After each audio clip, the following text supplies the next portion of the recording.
No, Todd, you did a really good job in promoting this. Great job. I mean, every time I was on LinkedIn, I'm like, oh, there you are, and there I am, It was fun. And you're really good about responding to comments. That's Yeah. really strong quality. I, I appreciate that. Yeah. Yeah. See, that was recorded. See, I'm kind of like making sure everyone hears your good qualities. Hey, I'm glad you're good on time, Dr. Raj. That's really helpful. no, you're once again good quality about you is that you're not last minute. You totally prepared me. I'm like, this is Todd time right here, dude. I got someone covering me. I'm all yours. I'm very relaxed. Yeah. All right. I think we're ready to go. Let's get going. Whoever comes in later, that'll be fine. They'll jump in. All right, everyone. Well, thanks for listening to our behind the scenes look at our group here. And I'm thrilled to be here today. And I'm going to first introduce myself because not everybody knows me. I know there's certainly a lot that do, but not everybody. We've had great response to this. So I'm Todd Keitz. I'm founder and CEO of My Care Friends. And for those who don't know my journey, I've been primary caregiver and patient advocate for my parents since 2018. Each have been fighting life-threatening diseases and, having experience with my mom, 17 hospitalizations in 22 months from the time I relocated to Florida from California, and then followed by my dad's 2 rounds of chemo, 2 rounds of radiation. The idea of My Care Friends was born out of all of those caregiving and advocacy experiences along that journey.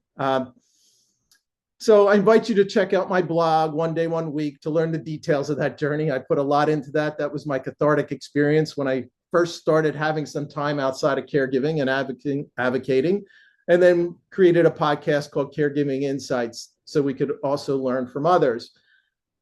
And then, of course, you're all invited to become free members of My Care Friends, which was launched 3 months ago. And we're really excited about the response we've been getting. So I want to tell you quickly about folks we have on here today.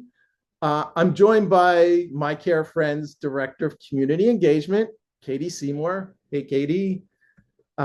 Quickly, I met Katie and her husband, who happens to be named Todd as well, at a trailhead in Telluride, Colorado back in June. We became fast friends, and I think we both knew at that point something great was going to come out of it all.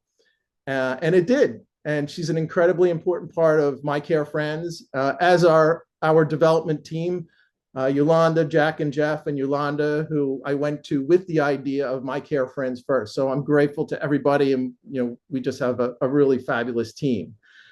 Now, I'm really excited because this is our first big online event, and there's many more to come. And I'm thrilled to have Dr. Raj Dasgupta.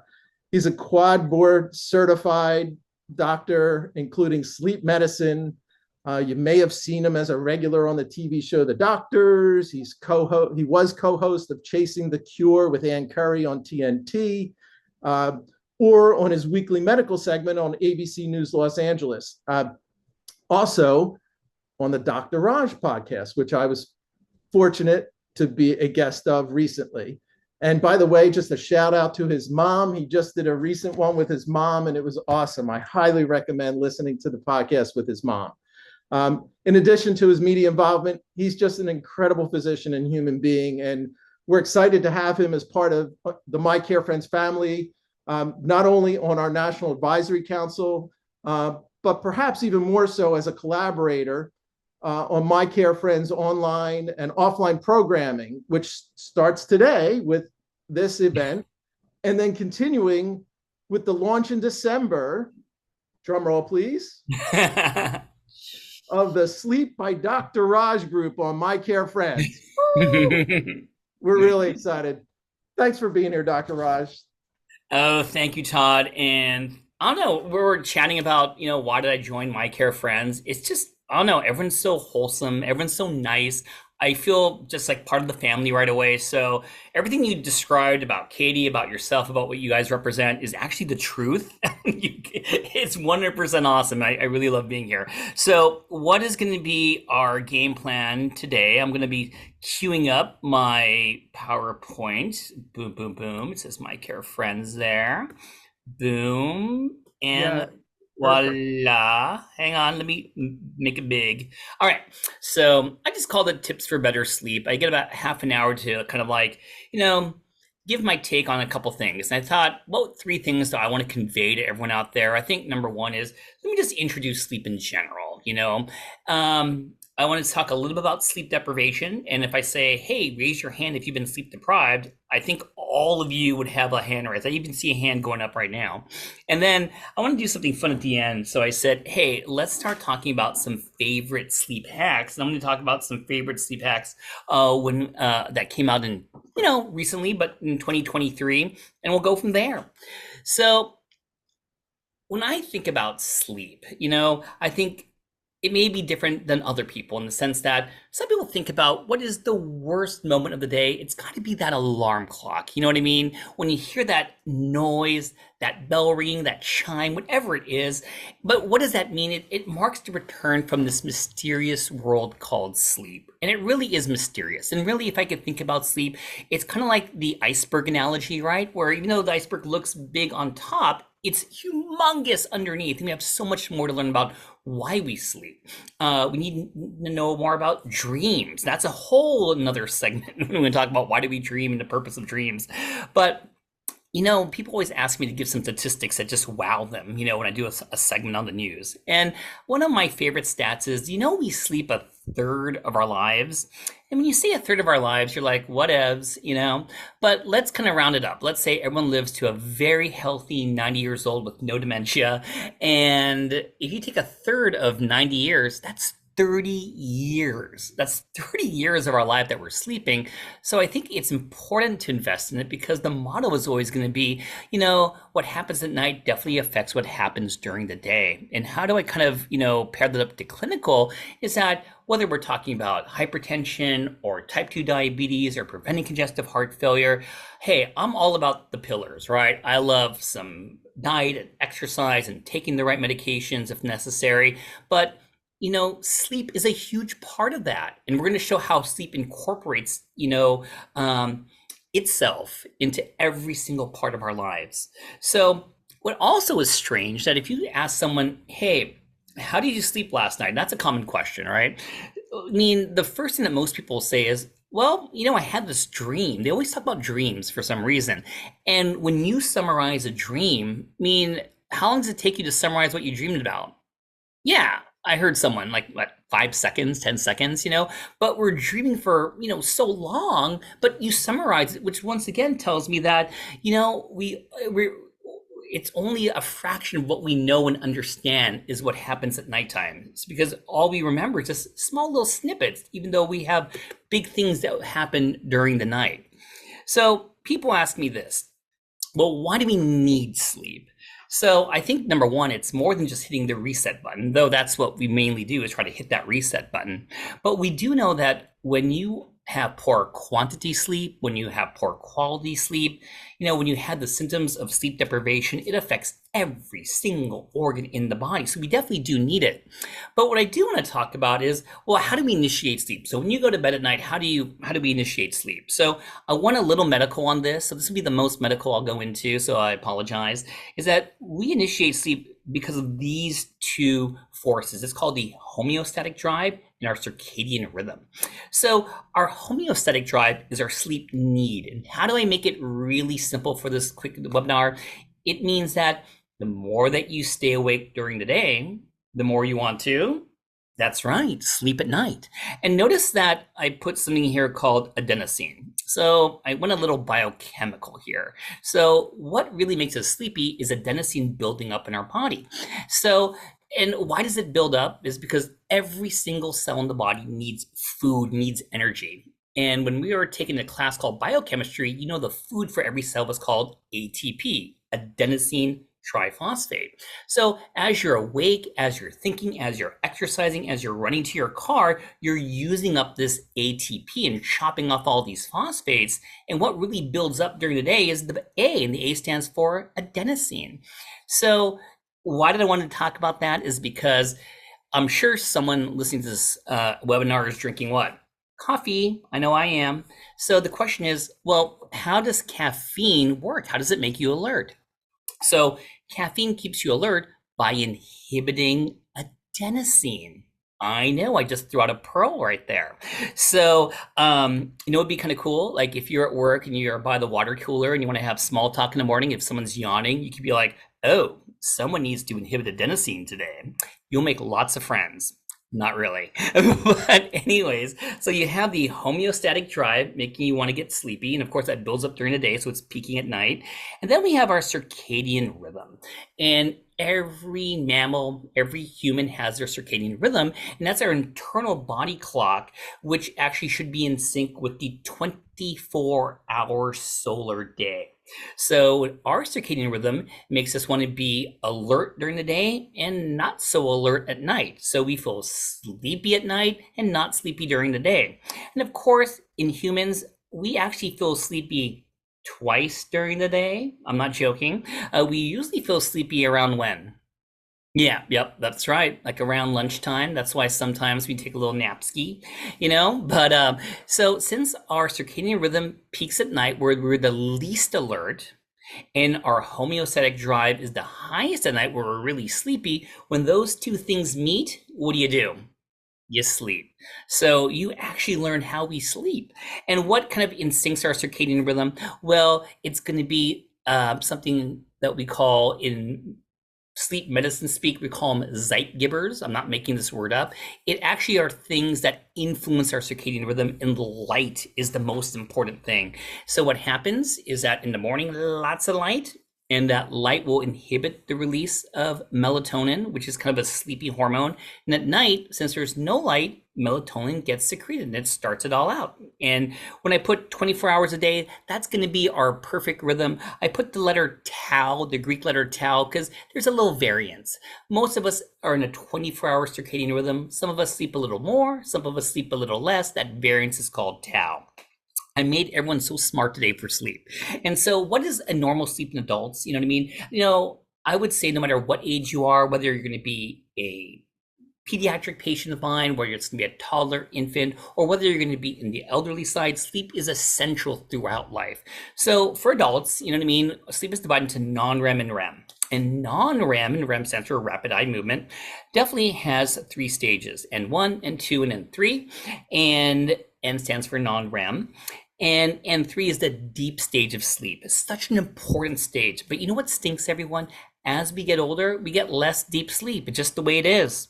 And when we talk about, how do we incorporate some of this basic science into technology, there are these little devices out there that you can take your phone and put it underneath your bed, and they'll say, hey, we'll wake you up during the lighter stages of sleep, and somehow do some crazy algorithm, they know how. So they're trying to do this because if you wake up in the lighter stages of sleep, you won't feel as tired during the day versus waking up in like an N3, the deep stage of sleep, where you kind of feel that what we call sleep inertia. And what does that mean?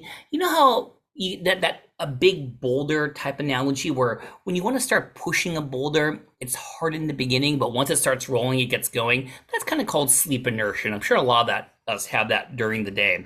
So it's just amazing how we take, technology and we apply it to some of the basic science. So if you're noticing down here, I put something called sleep drunkenness, confusional arousal. This is called a parasomnia, unwanted behaviors and actions that happen as you're falling asleep, as you're waking up or transitioning to sleep. A confusional arousal, I just put it there because everyone loves to talk about it. Have you been next to an individual and they kind of wake up at night and they just kind of sit up in the bed and they maybe will mumble something, then they kind of fall back asleep, and the next morning you're like, hey, do you remember? And they really don't remember. That's what it's called, a confusional arousal. It's kind of like an entry level before sleepwalking because you do sleep stay in your bed.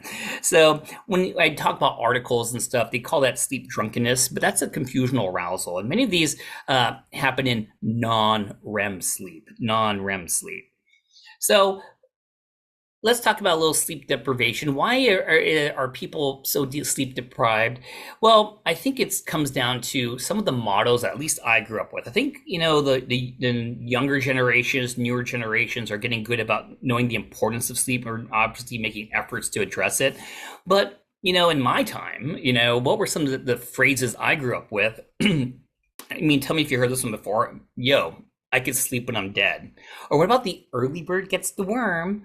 Or I like this one. Sleep is a poor substitute for caffeine. So people wear being sleep deprived kind of like a badge of honor. You know what I mean? And people still do it. You know what I mean? What about, kids in high school, kids in college? You got to do that that all-nighter. You know what I mean? So it's unfortunate that's where we started from, is being sleep deprived is like wearing a badge of honor right there.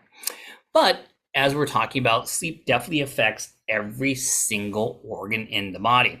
So when we talk about being sleep deprived, it could be because you're not getting the quantity of sleep, but it also could be the quality. So when we talk about good quality sleep, that means that are you getting to the deeper stage of sleep, which we called N3, and the keyword is and are you getting into REM sleep? So both those two stages of sleep are so important for cognition and memory and just being nice during the day. And so if you're not getting to those two stages of sleep, what's going to happen is that you're really going to almost feel as if you're like sleep deprived. But let's go back. I wanted to make sure I say one more thing. So of course, what happens in REM sleep? REM sleep is when you get those vivid HD TV-like dreams. And so if I were to ask you, everyone, what stage of sleep do we dream in? I think many of you would answer REM, but the answer is we really dream in all stages of sleep. But when you really have those vivid dreams, it's got to be REM. But those dreams you have, folks, where it's kind of like, you dreamt, it's kind of like you're watching an old VHS tape, it's kind of blurry and you don't really know. That's probably one of those non-REM dreams over there.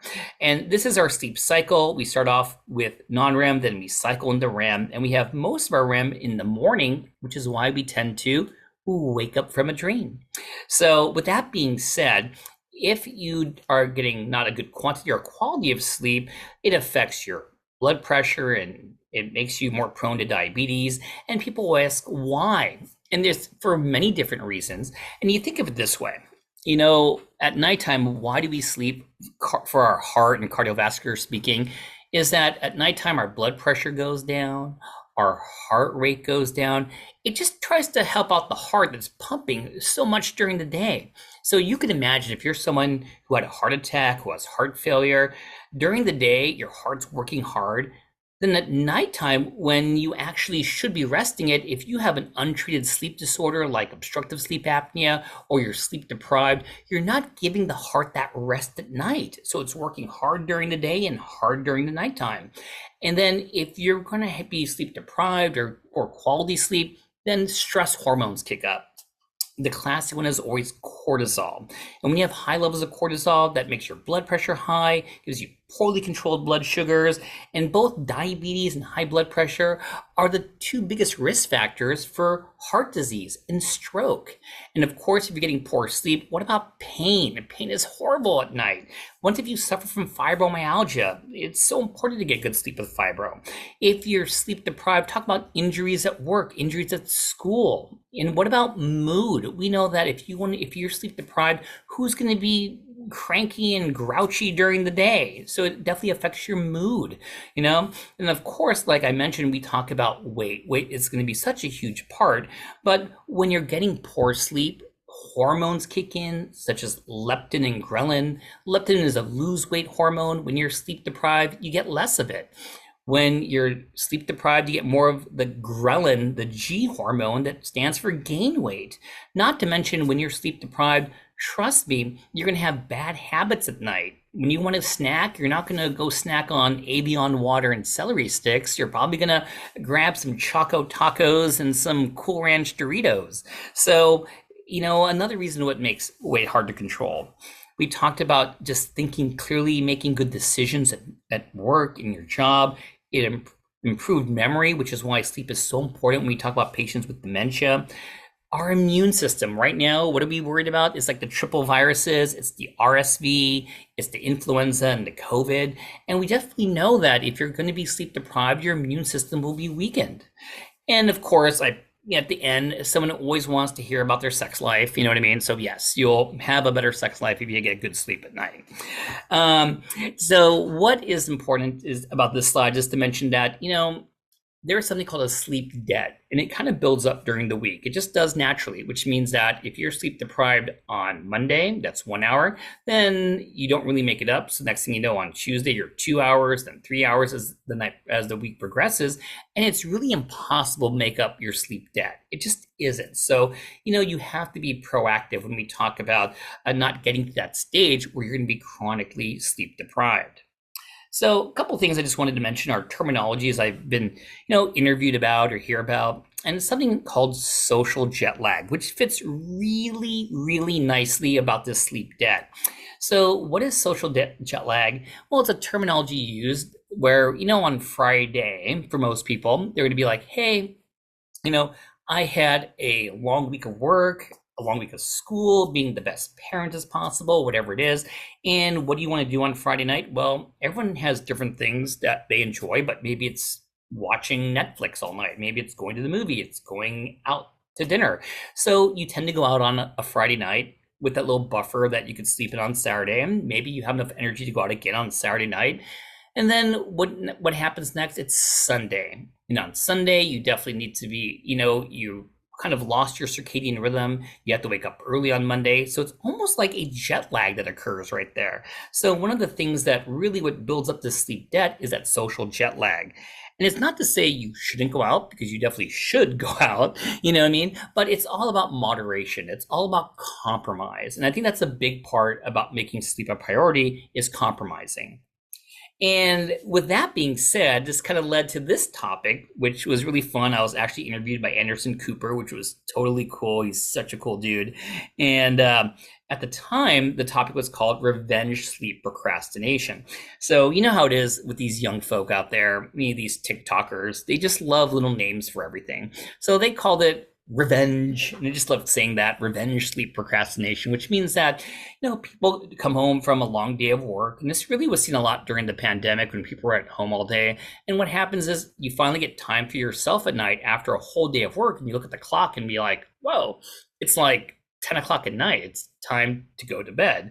But what you do, you take revenge on sleep by not falling asleep, so you can just procrastinate and do things that you want because you need time for yourself. And next thing you know, it's 2 o'clock in the morning, 3 o'clock in the morning, and you're going to be sleep deprived. So people were doing this. And once again, it's definitely not wrong to have you time. Trust me.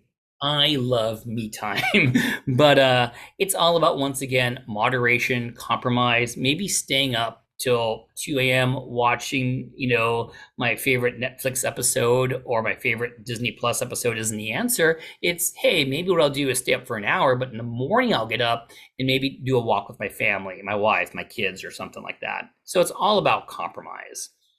So if you're going to be sleep deprived, what are going to be some of those signs and symptoms, So I put a bunch down here. So of course, hey, there's really nothing wrong with napping, And if I were to ask you, how long should a nap be? Well, I would say, I hope most of you kind of erred on saying around, 20 minutes or so. If you're saying, 1 or 2 hours, I think we need to have a separate talk.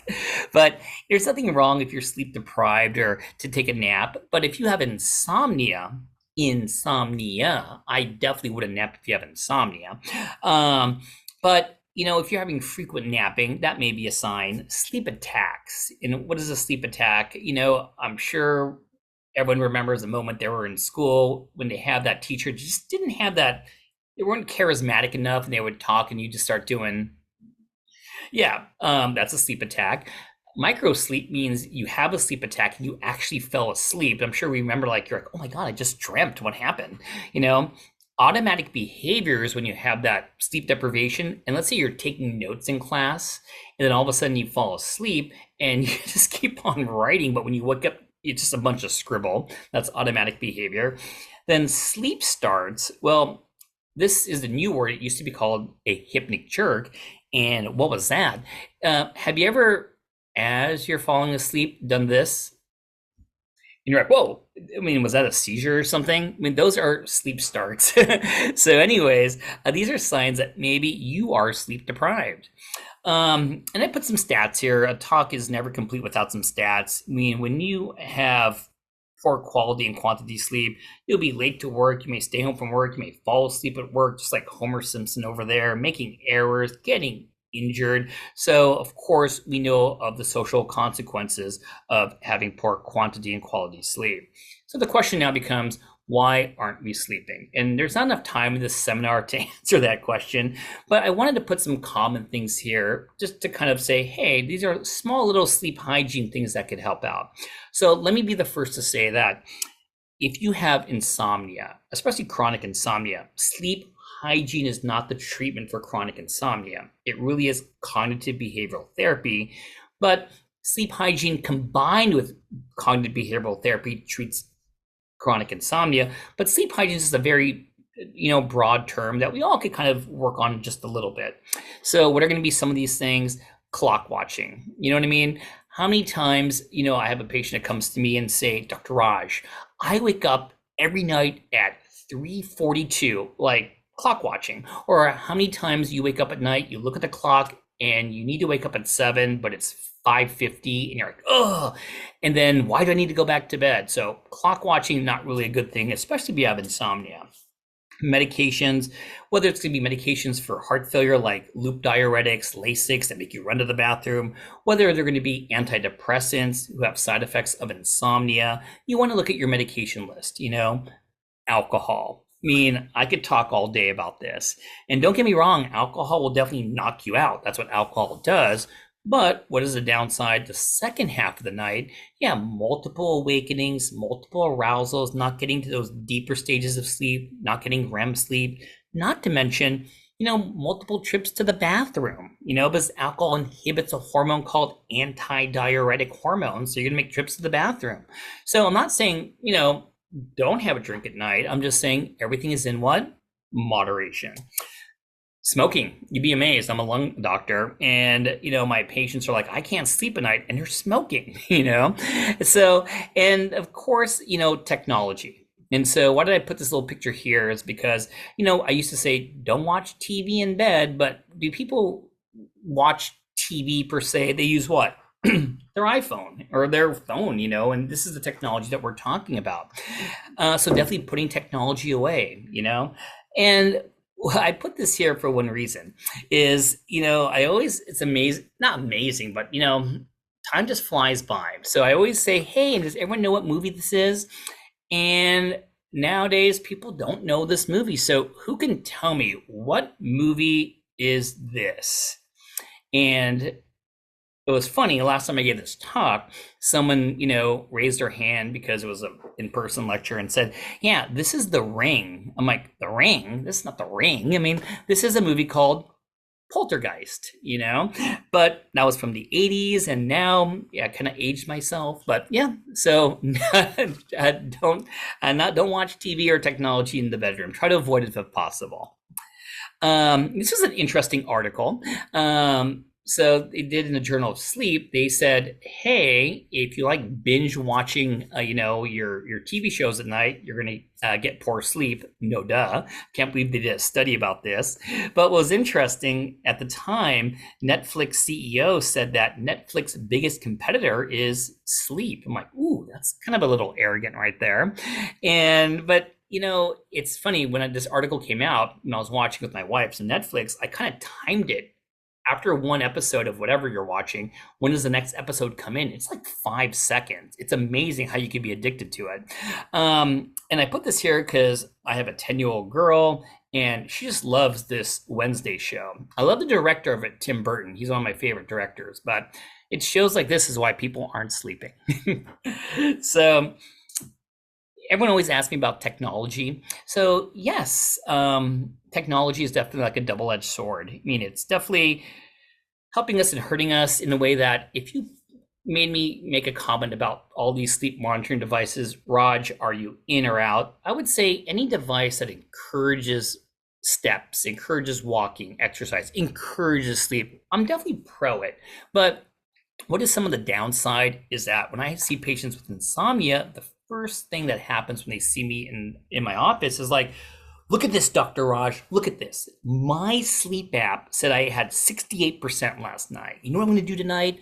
I'm going to go bed earlier. It just sets them up because there's a lot of anxiety associated with it.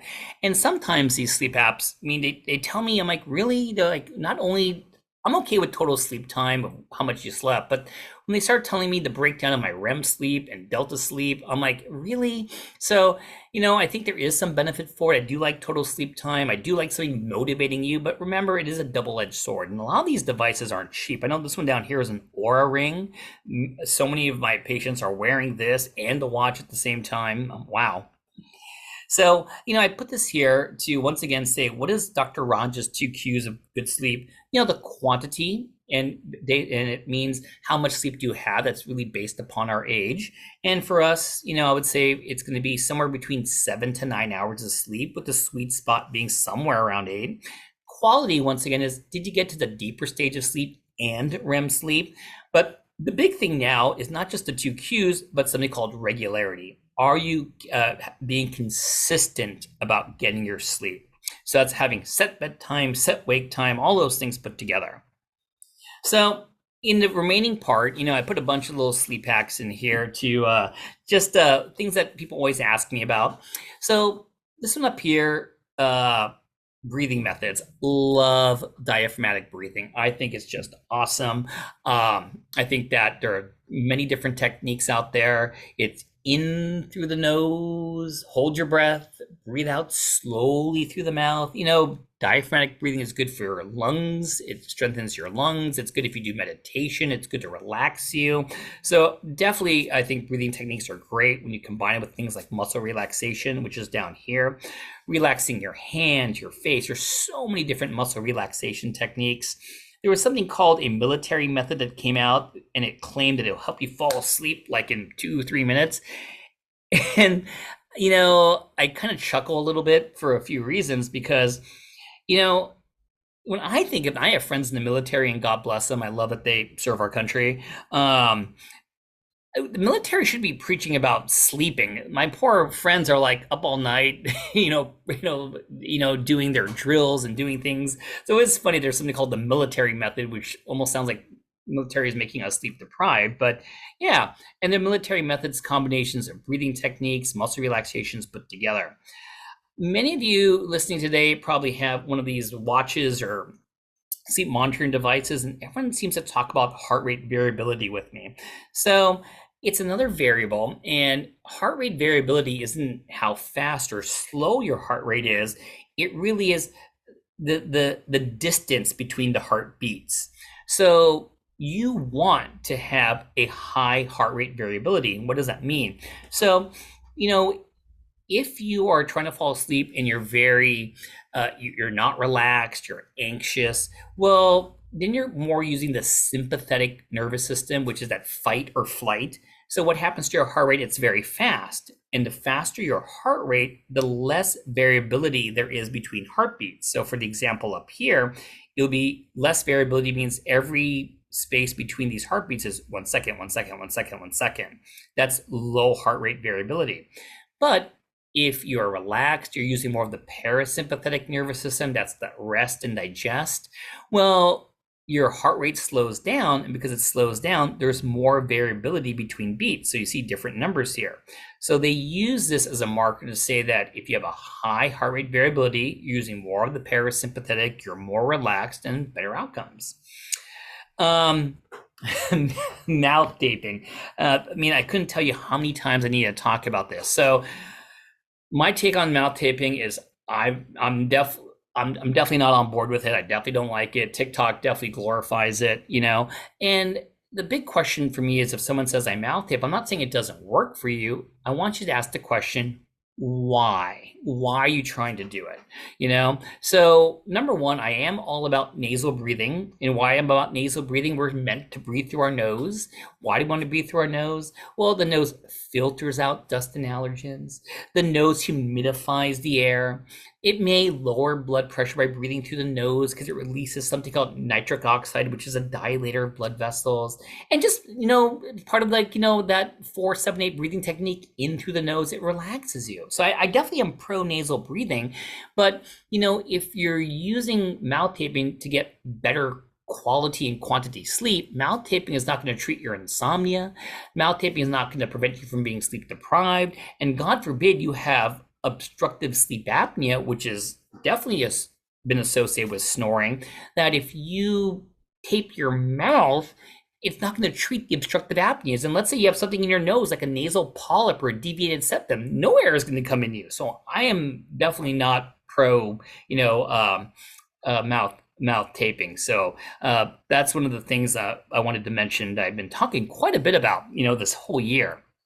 So this little barrage over here, I call it the pet, the milk, and the bath.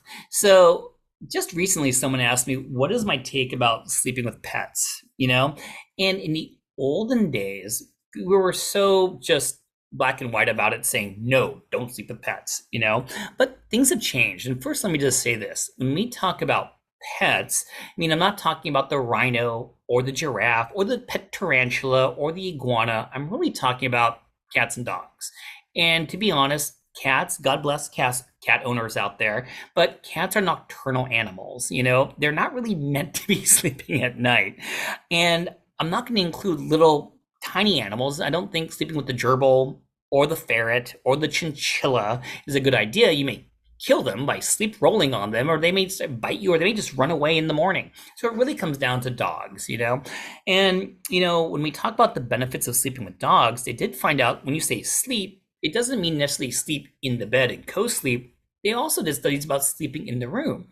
And people have depression, anxiety, people have post-traumatic stress. They could really benefit from, sleeping with a dog. And there have been many studies that show that maybe by sleeping with a dog, they won't take a sleep aid or something. So that's good. And if you want, you could go to the American Heart Association, and they did studies that dog owners actually take more steps during the day, they socialize more, they have a lower incidence of diabetes and high blood pressure and heart disease. So I don't know, I think that, these are all wonderful things. So definitely it's very individualized, because the question becomes, what dog, what size, what bed, what size. But, I think there's definitely people that could benefit from having a dog in the room or in the bed in some cases. We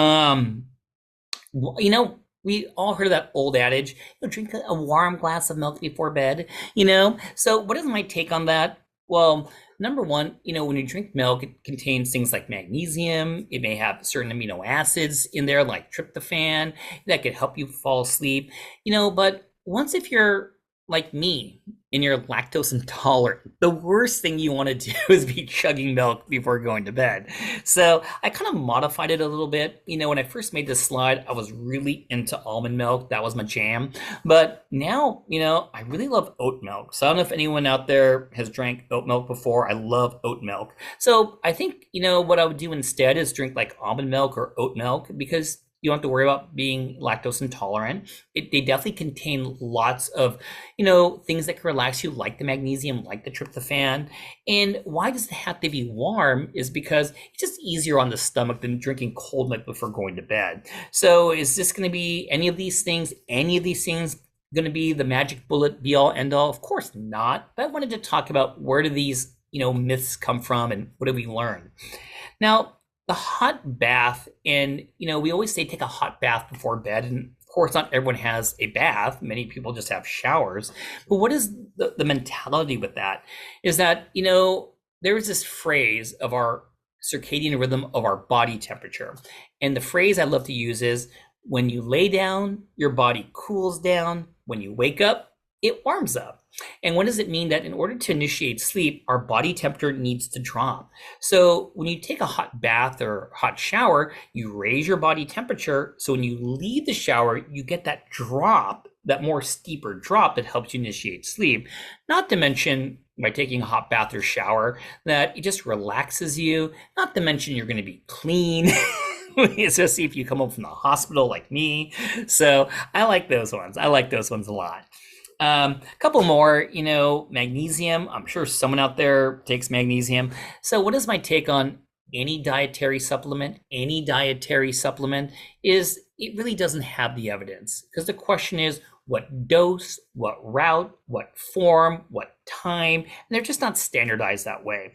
So specifically talking about magnesium, I just feel if you really want magnesium, modify your diet. Eat stuff like leafy green vegetables and almonds and yogurt and brown rice. They contain lots of magnesium. If you were to take magnesium supplement, is something going to happen to you? Probably not, if you're just taking a regular dose once a night, but there are side effects. People forget when you have lots of constipation, you take magnesium citrate to get diarrhea. If you take very high doses of magnesium, or if you have renal failure, they could cause arrhythmias. No, but magnesium in itself has anti-anxiety effect. It has muscle relaxation. So once again, is this going to be the magic bullet like any of these things? The answer is no. But, if you really want to worry about magnesium, work on your diet. And I put a little barrage here of things that are always asked about, people ask me about, different lights. Should I have a blue light to, shade off the blue light when I go to bed? Because blue light will actually prevent the release of melatonin, So when we talk about light, remember that light will prevent that release. And if blue light specifically prevents the release, so you want to block up that blue light. And so, sure, it's nice to have some blue light shades, but what's more important is maybe you shouldn't be using your phone and watching that show in bed, So there could be a bigger problem there. Sound machines, doesn't necessarily have to be a white noise machine. Sound machines are great. I love a little refrigerator in the background noise. I love a stream of running water in the background. There's no downside with that. And weighted blankets were huge. People still ask me questions about it. And I saw this that came out, which, not to scare anyone, but I'm like, wow, I have 3 kids. I have a 4-year-old and an 8-year-old and a 10.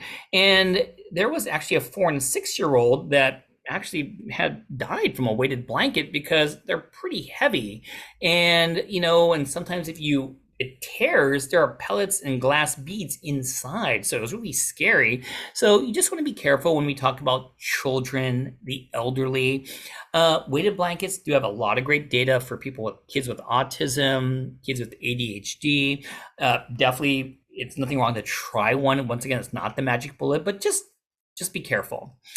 And last but not least, since we just finished Thanksgiving, I thought it'd be appropriate to put something out there about the turkey, And so anytime people are feeling sleepy after Thanksgiving, they always want to blame the turkey, that poor turkey, and they always say it's just a tryptophan.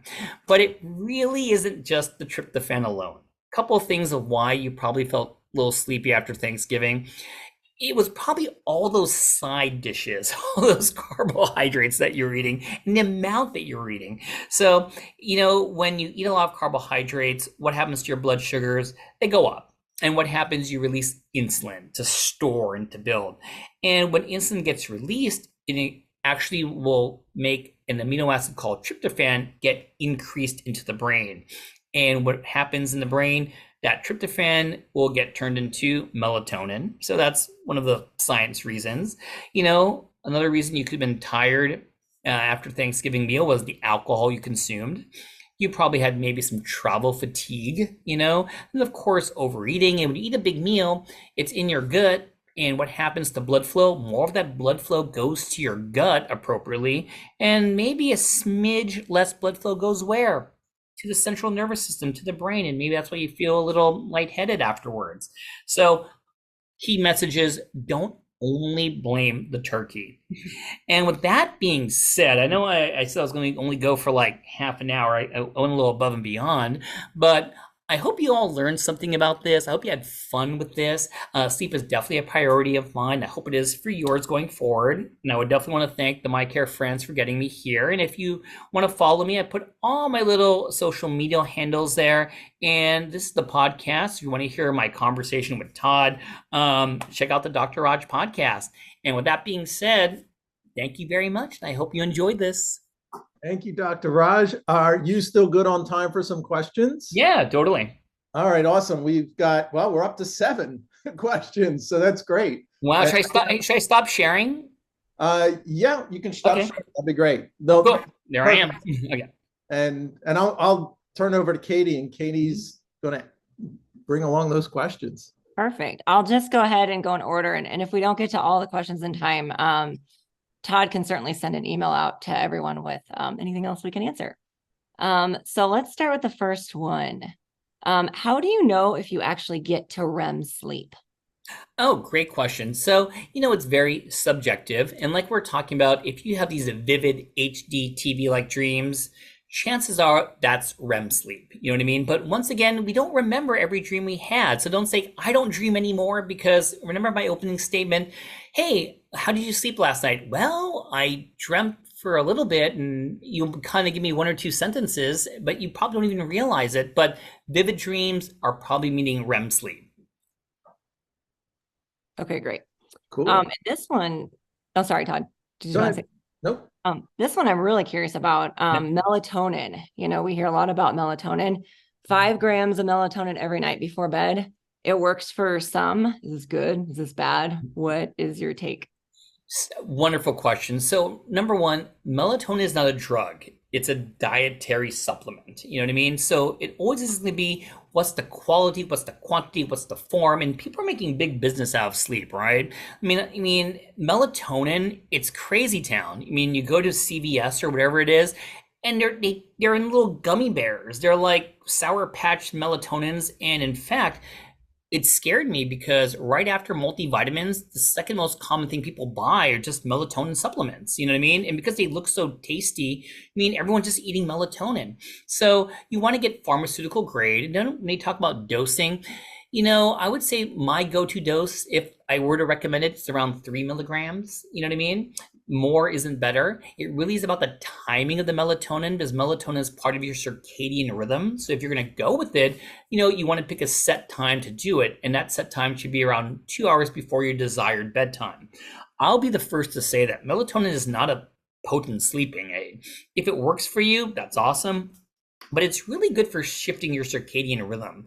So, is there a lot of downside in taking 3 milligrams of melatonin? Probably not. You know what I mean? But just be careful, because melatonin plus alcohol plus your Ambien, maybe not the best combo. And even though it is tempting when your kid doesn't stop crying at night, to give them a little gummy bear melatonin too. So be careful not to get into that habit. But yeah, that's my take. That's great to know. Thanks. Okay. You talked a little bit about this in terms of depression. So what if one does suffer from depression, sleeping a lot during the day? Is there too much sleep? What to do about that? Well, depression and sleep are such a vicious cycle, and it's definitely chicken and the egg, meaning that because you have insomnia, are you depressed? Or because you're depressed, you have insomnia? Then you throw in medications, Prozac, Paxil, Zoloft, Lexapro, Celexa, Effexor. I could go all day. And all these have the side effect of insomnia in some people. So then you get the side effect of the medication. I think it's so important to treat your depression. Depression's underdiagnosed, misdiagnosed. People don't take it seriously. It's really important. So, I would say the way we approach it now is that if you have insomnia and depression, it's not just only treating the depression. It is very important, but you have to treat the insomnia too, because I think that we always, in the older days, say just treat the underlying cause, but we now know that insomnia is a comorbid condition with depression. So I would see your psychiatrist, I would see your primary care, and see your sleep doctor, because addressing both is going to be very important. And sometimes what we do is, if we decide to go the route of a sleep aid, there are definitely medications that have the side effects of sleepiness that could treat your depression and anxiety as well as cause sleepiness. And this could be a way we could team up together. Cool. Okay, I'll ask another one and then we can look at time to see where we're at. A couple questions came in around if you awaken at night, waking in the middle of the night, is it better to just lie there and suffer or get up, read, what's the best process? So, and I always start off by saying sleep is very individualized. And it really, me and my wife always debate this because, if you were to ask me what is some of the behavioral therapies, one of them is called stimulus control. The bed is only meant for sleeping. If you can't fall asleep within 20 minutes, leave the bed and do things that are non-stimulating in dim light, then only go back to bed when you're ready to sleep. It sounds so great when you talk about it, but it's not practical for everyone. And then the opposite side of that would be, there are times where, you just can't go to sleep. We all have been there sometimes. And what my wife does is that she just really closes her eyes, really gets in this relaxed state, almost like a kind of meditation, but not really. She doesn't really know how to meditate. And she probably drifts in and off, but she feels that, well, at least I'm resting my body, I'm relaxing, and who knows, there could be some sleep misinterpretation. So the way I approach it is that if you're in bed and you're anxious and you're wired and awake and just in a bad place, you may need to leave the bed. But if you're really calm and relaxed and you're really in that meditation type zone and you're not stressed about anything, no, then I think it's okay to stay there. You know what I mean? So it's not one shoe fits all. It definitely is going to be individualized. And of course, if there could be other reasons why you're not sleeping, then you have to see your healthcare provider. I'm going to jump in just for a second because I want to be respectful of your time. We're having an amazing response and questions, and there were total of 14. So I don't know what your time is like and how many more do you have in you? Let's make it just right to the hour. Then we'll go from there. How's that sound? Okay. Sounds good. Okay, great. So let's see, there's one up here. Daylight savings time. Question around the two Qs. What are your what's your perspective and thoughts around? That's a great question. So, most people don't even know what daylight saving is. It's not daylight savings, it's singular, So daylight saving time is actually what happens when we spring forward. It's going to happen again when we talk about the springtime. And during daylight saving time, it's actually going to be dark in the morning and a lot of sun in the evening. But standard time, which is happening right now, we're in standard time, it's going to be the opposite. It's going to be more daylight in the morning and it's going to get darker sooner. So I think most people agree with me that we hate swapping back and forth. I don't like that, especially when we become sleep deprived when we go to daylight saving, that you actually lose an hour of sleep and only bad things happen, when you're sleep deprived. I think we should pick one and stick with it. But now the question is, which one are we going to stick with? And so according to the American Academy of Sleep Medicine and myself, I like standard time, which is right now. Why? It's because it's in sync with our circadian rhythm. In the morning, I want to have lots of sunlight. I want my kids to go to school. And at nighttime, I don't want a lot of sunlight so I can release melatonin. So it conceptually makes sense. But once again, sleep is individualized. And I'm sure if you own a golf course, you want to be in daylight saving. I'm sure if you're a candy shop owner and you want to have lots of Halloween to be selling candy, you want to be in daylight saving. You know what I mean? So it really depends who you are. But I think that we all agree that we should stay with one time and just go with it. And we could debate about what that's going to be, but I like standard time. Cool.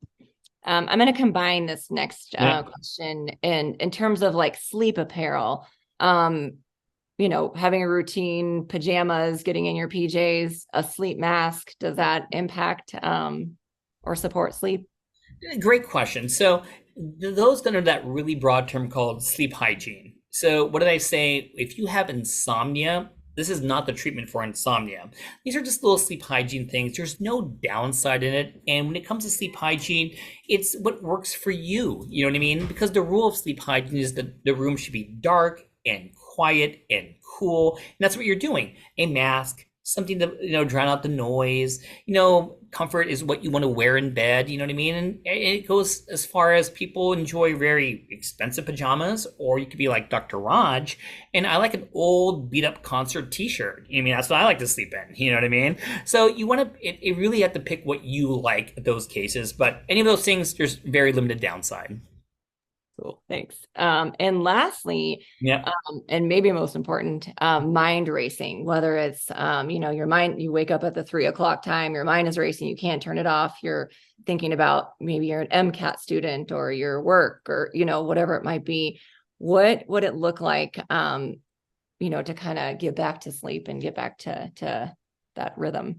Well, this is going to go back to that stimulus control, which is the bed is only meant for sleeping. And in the olden days, one of the behavioral techniques that they would do was something called worry time. And it's kind of like when we were growing up, there was something called study time, where our parents will make us study at a certain place, at a certain time, like the kitchen table for 1 hour. So it's kind of the same concept behind it. It's like, hey, don't worry in bed, easier said than done, you know what I mean? But you should take that time during the day or someplace away from bed, not just to worry, but to organize and discuss and come up with solutions. The way I kind of, prevent me from worrying about things in bed is that there are no things that you should never talk about in bed. Don't talk about finances. Maybe you can if you're Donald Trump, but otherwise you should not talk about finances in bed. That's a no-no. Don't talk about family. I don't know about everyone else's family, but it always will bring up bad things talking about family in bed. And what you watch, you know what I mean? And you definitely, I like to watch things that are just kind of no-brainers that just kind of make me goof off, relax. What I don't recommend watching in bed is the news. Nothing will give you anxiety than watching the news. Oh my God, So don't set yourself up for failure. Think about good things, think about positive things. And yeah, that's my tip. Very cool. I'm going to sneak one more in. I'm curious about this as well. CBD. CBN. Yep. What do you think about? Well, make sure it's CBD and not THC. And I know some people are taking both, but it's a hot topic. What do you want me to say is that many of my patients are very honest. I think as being a doctor, you don't want to be judgmental. You definitely want to have that relationship where they tell me what they're taking. But the problem with CBD or THC goes down with just like all the other dietary supplements. What dose, what route, what form, what dealer, So it changes. But if it works for you, there are times that they do use CBD, THC for cancer patients, for HIV patients. So I'm not saying there's definitely a role of it, you know what I mean? But it always is never going to be the magic bullet. You definitely want to combine it with cognitive behavioral therapies and just be honest with your healthcare provider of what you're taking, no matter what it is. Awesome. So we've got 60 seconds. I'm going to put 3 questions out there that people can answer in the Q&A. This is the trivia for swag, and it's going to be for the My Care Friends. First one, which marine mammal hold hands when they sleep so they don't drift away from each other? First one to answer it correctly gets a hat or t-shirt. The next question, what breed of dog is the only canine known to experience sleep apnea? And then the last one. So today, 75% of people dream in color. Before color television, what percentage of people dreamt in color? And with that, I just want to say thank you so much, Dr. Raj. It's been great. I've learned a lot, and I think a lot of people who were in it learned a lot as well. Most people stayed on for the full hour when we scheduled it for 45. So thank you so much. We're looking forward to having you as the Sleep by Dr. Raj group on My Care Friends and all the other things we'll talk about offline that we're doing together. Thanks again. You're very welcome. Bye, Katie, and bye, Todd, and bye, everyone listening today. Thank you for staying on so long and asking great questions. Thanks so much. Bye. Thank you. Bye, everyone. Thanks so much for everybody for attending. We really appreciate it. And go join My Care Friends. It's free, and stay tuned. Take care.